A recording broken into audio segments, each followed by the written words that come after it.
uno crece, el material genético sigue siendo importante, pero quiere intercambiar otro tipo de información.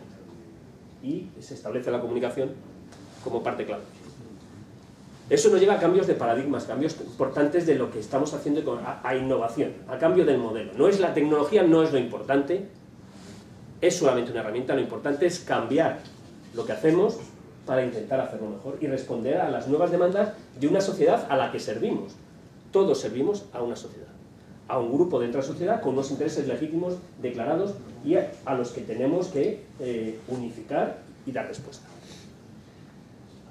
Por un lado cambia el concepto de enfermedad, no solamente tenemos bipedestación, sino que estamos obesos, tenemos enfermedades que ya no son ajenas a nosotros, sino que son originadas por nuestros propios hábitos, y uno se convierte en un consumidor compulsivo de todo tipo de medicamentos. Entonces, cambia el concepto de enfermedad y cambia el concepto de salud. Esta es una definición que parece que está trabajando mucho Alex Haddad, que es un médico anestesista colombiano, que trabaja en Canadá, muy metido en todo esto de los 2.0, que al final, a este nivel de desarrollo en las sociedades occidentales, la salud es la capacidad para gestionar mi propia vida.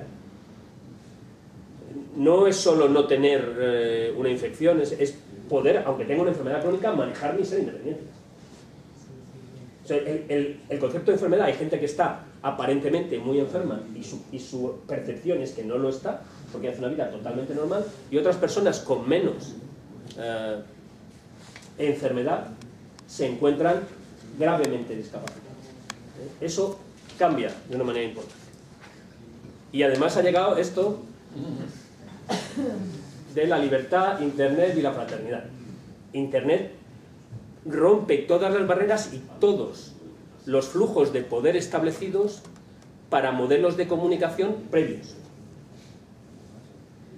Estudiábamos por un libro, decodificábamos la información escrita, solo aquellos que sabíamos leer, que entendíamos unas determinadas reglas de codificación de la información, y por tanto los libros médicos no eran consumidos masivamente y la información médica no era consumida masivamente por la población.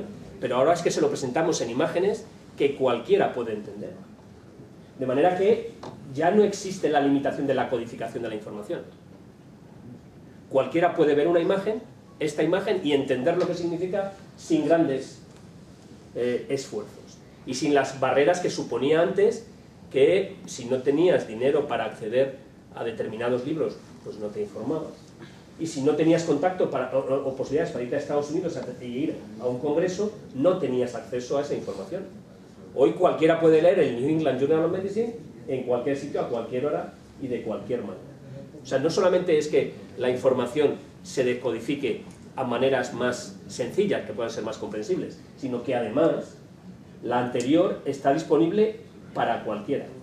Recuerdo una cosa que tuvimos una discusión una vez, Mónica y yo, sobre poner casos clínicos en una herramienta que tenemos en Facebook, que se llama MedLearn, que creó un estudiante de medicina, un estudiante interno mío, hace unos años. Al final cerramos el grupo, pero Mónica me decía que, claro, poner casos clínicos ahí hacía que la gente pudiera tener acceso a información. Pero bueno, es que si yo soy Pepito, no soy médico, y me voy a una revista médica donde ponen casos clínicos y pago mis $10, accedo al caso clínico exactamente. Nadie me pide que sea médico. No tengo que demostrar que soy médico. Yo tengo acceso a la misma información que cualquier médico pagando. O sea que el concepto de la información médica restringida y que solo tiene acceso un grupo está cambiando. Y es lo que ha mencionado Mónica. Antes era un monólogo, unos hablábamos, los demás escuchaban, y ahora es una conversación. Tenemos feedback, nos guste o no nos guste, de individuos que tienen su derecho a apelarnos y a llamarnos. Y es curioso que ahora se dice esto, se anuncia, está usted en control de su propia enfermedad. Es el cambio de paradigma. De salud, porque el concepto de salud. La salud ya es si uno puede gestionarse. No depender de los demás de una manera pasiva para poder controlar su estado. Y lo que es curioso es cómo nos ven y cómo manejan la información los pacientes. Esto es un estudio publicado en New England Journal of Medicine en 2010 sobre pacientes con cáncer. Y resulta que los médicos seguimos siendo la fuente de información en la que más confían los pacientes con cáncer. La primera barra, está aquí. Internet, pues no confían mucho.